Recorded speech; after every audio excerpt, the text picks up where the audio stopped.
ರಾತ್ರಿನೇ ಅಂದರೆ ಫುಲ್ ಒಂದು ನೈಟ್ ನಾನು ಮ್ಯಾಗ್ನೇಷನ್ಗೆ ಈ ಥರ ಇಟ್ಟಿದ್ದೆ. ಇವಾಗ ನಾನು ಇದಕ್ಕೆ ಯಾವ ರೀತಿ ತಂದೂರಿ ಮಾಡಬೇಕು ಅನ್ನೋದನ್ನು ಹೇಳ್ಕೊಡ್ತೀನಿ. ಬನ್ನಿ ಇವಾಗ ಮಾಡೋಣ. ಇಲ್ಲಿ ನೋಡಿ, ಸಿಂಪಲ್ಲಾಗಿ ನಾನು ಪ್ಯಾನಲ್ಲೇ ತಂದೂರಿ ಚಿಕನ್ ಯಾವ ಥರ ಮಾಡಬೇಕು ಅನ್ನೋದನ್ನು ಹೇಳ್ಕೊಡ್ತಾ ಇದ್ದೀನಿ. ಇಲ್ಲೇ ಪ್ಯಾನಿಗೆ ಬಿಸಿಗೆ ಇಟ್ಟಿದ್ದೀನಿ ಗ್ಯಾಸ್ ಮೇಲೆ. ಸ್ವಲ್ಪ ಅದಕ್ಕೆ ನಾನು 1 ಟೀ ಸ್ಪೂನಷ್ಟು ಆಯಿಲ್ ಹಾಕ್ಕೊಂಡಿದ್ದೀನಿ, ಅಡುಗೆ ಎಣ್ಣೆ. ಸ್ವಲ್ಪ ಬಿಸಿಯಾಗಲಿ. ಬಿಸಿ ಆದ ತಕ್ಷಣ ಇದನ್ನು ಚೆನ್ನಾಗಿ ಕಲಿಸ್ಕೊಂಡಿರುವಂತಹ ಚಿಕನ್ ಇದು ತಂಗಡಿ ಪೀಸನ್ನು ಇದರೊಳಗೆ ಸೇರಿಸ್ಕೊಳ್ಬಿಡೋಣ.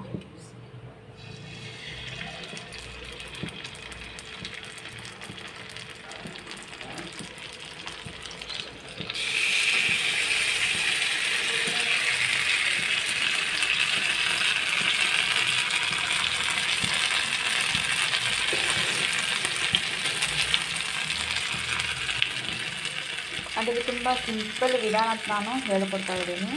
ಅಂದರೆ ಮನೆಯಲ್ಲೇ ಸಿಂಪಲ್, ಅಂದರೆ ಒಂದು ಸುಲಭ ವಿಧಾನದಲ್ಲಿ ನೀವು ಪ್ಯಾನ್ನಲ್ಲೇ ನೀವು ತಂದೂರಿ ಯಾವ ರೀತಿ ರೆಡಿ ಮಾಡ್ಕೋಬೇಕು ಅನ್ನೋದನ್ನು ಹೇಳ್ಕೊಡ್ತಾ ಇದ್ದೀನಿ ಅಷ್ಟೇ.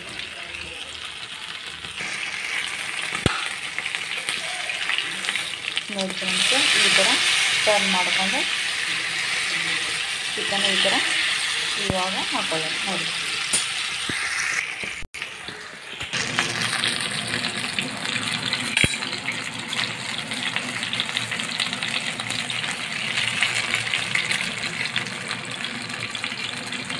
ನೋಡಿ, ನಮ್ಮದು ಚಿಕನ್ ತಂಗಡಿ ತಂದೂರಿ ಸಿಂಪಲ್ಲಾಗಿ ಪ್ಯಾನಲ್ಲಿ ಯಾವ ಥರ ರೆಡಿ ಆಗ್ತಾಯಿದೆ ಅನ್ನೋದನ್ನು ನೋಡ್ತಾ ಇರ್ಬೋದು. ನೀವು ಕೂಡ ಮನೆಯಲ್ಲಿ ಕೂಡ ಇದೇ ರೀತಿ ಟ್ರೈ ಮಾಡಿ. ಸೊ ಇವಾಗ ನೋಡಿ, ಈ ಥರ ನಾನು ತಂದೂರಿಯನ್ನು ತೆಗೆದು ರೆಡಿಯಾಗಿ ಈ ಸೆಂಟ್ರಿಗೆ ನಾವು ಸ್ವಲ್ಪ ಗ್ಲಾಸ್ ಇಟ್ಕೊಳ್ಳೋಣ.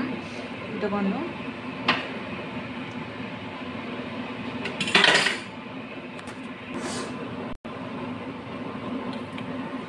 ನೋಡಿ, ಸ್ವಲ್ಪ ನಾವು ಇದೆ ಅಂತೇವಲ್ವ, ಅಂದರೆ ಕೊಯ್ಲ, ಬಿಸಿಯಾದ ಕೊಯ್ಲ ಈ ಸ್ವಲ್ಪ ಸೆಂಟ್ರಿಗೆ ಹಾಕ್ಕೊಂಡು ಇದಕ್ಕೆ ಸ್ವಲ್ಪ ನಾವು ತುಪ್ಪ ಈ ಥರ ಸೇರಿಸ್ಕೊಂಡು ಇದರ ಮೇಲೆ ಸ್ವಲ್ಪ ಮುಚ್ಚಿಬಿಡೋಣ.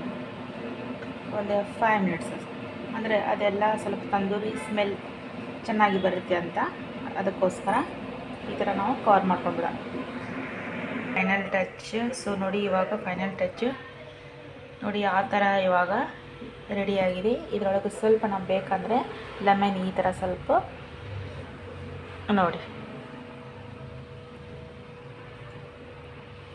ಈ ಥರ ಫೈನಲ್ ಮಾಡಿಕೊಂಡು ನಾವು ವಾವ್